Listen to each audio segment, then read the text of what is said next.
Essula 15. Okuddamu n'eggonjebwa kukyusa ekiruyi, naye ekigambo eky'ekkayu kisaanuula obusungu. Olulimi lw'ab'amagezi lwogera okumanya nga bwe kisaana, naye akamwa k'abasirusiru kayiwa obusirusiru. Amaaso ga Mukama gaba mu buli kifo nga galabirira ababi n'abalungi.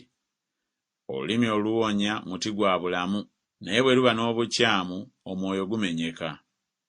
Omusirusiru anyooma okubuulirira kwa kitaawe, naye oyo assaayo omwoyo eri okunenya afuna obutegeevu. Mu nnyumba ey'omutuukirivu mubaamu obugagga bungi, naye mu magoba ag'omubi mulimu okulaba ennaku.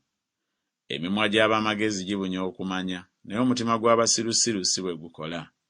Ssaddaaka ey'omubi ya muzizo eri Mukama, naye okusaba kw'abagolokofu kwasanyukira. Ekkubo ery'omubi lya muzizo eri Mukama, naye ayagala oyo agoberera obutuukirivu. Waliwo okubuulirwa okuzibu eri oyo aleka ekkubo lyennyini, era oyo akyawa okunenyezebwa alifa. Amagombe n'okuzikira biri mu maaso ga Mukama, kale emitima gy'abaana b'abantu tegisinga nnyo? Omunyoomi tayagala kunenyezebwa, tayagala kugenda eri ab'amagezi. Omutima ogujaguza gusanyusa amaaso, naye obuyinika obw'omutima bwe bumenya omwoyo. Omutima gw'oyo alina okutegeera gunoonya okumanya, naye akamwa k'abasirusiru emmere yaako busirusiru. Ennaku zonna ez'abo ababonyaabonyezebwa mbi, naye oyo alina omutima ogujaguza alya embaga etevaawo. Akatono akaliko okutya Mukama kasinga obugagga obungi obuliko obuyinike. Amaluma awali okwagalana gasinga ente ya ssava awali okukyawagana. Omuntu ow'obusungu asaanuula oluyombo, naye alwawo okusunguwala akkakkanya empaka.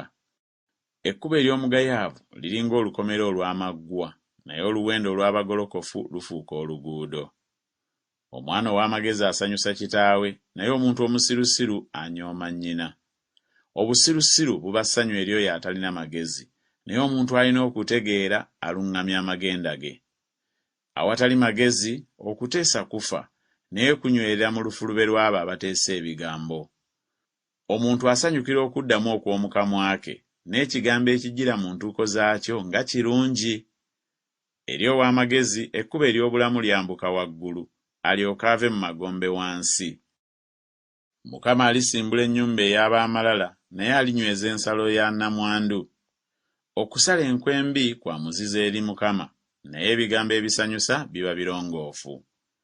Ayaayaanira amagoba ateganya ennyumba ye, naye akyawa enguzi y'anaabanga omulamu.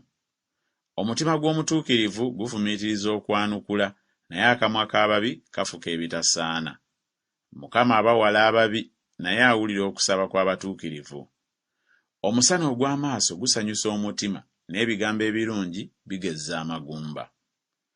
Okutu okuwulira okunenya okw'obulamu kunaabeeranga mu b'amagezi. Agaana okubuulirirwa anyooma emmeeme ye, naye oyo awulira okunenya afuna okutegeera. Okutya Mukama amagezi kwe gayigiriza, era okwetowaaza kukulembera ekitiibwa.